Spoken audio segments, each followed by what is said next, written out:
might have not wiped that corner off for sure.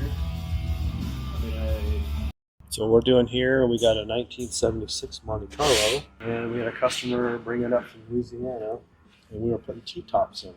I probably wouldn't recommend it, but that's what he wants. As you can see, I got it all taped off. I have my template here.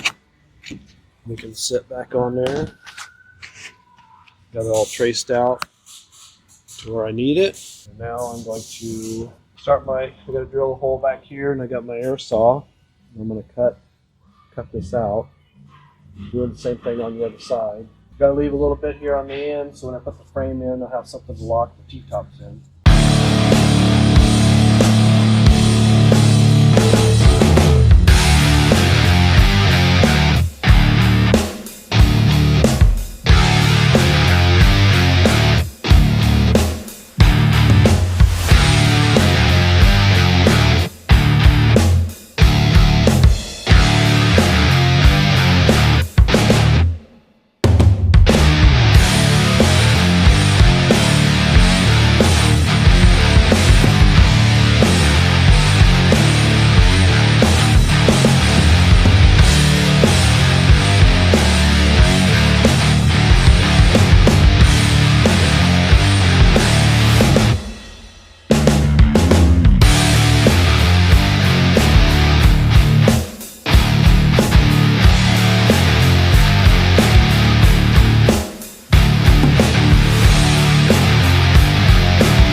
Heavy actually.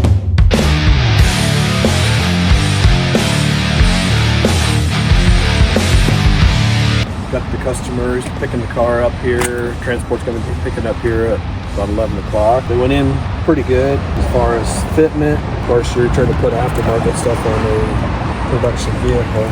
Probably still something I probably wouldn't do. We just did what the customer wanted. Hopefully when he gets it in Louisiana, he'll be happy with it. Didn't turn out too bad. Kind of like it if it was factory.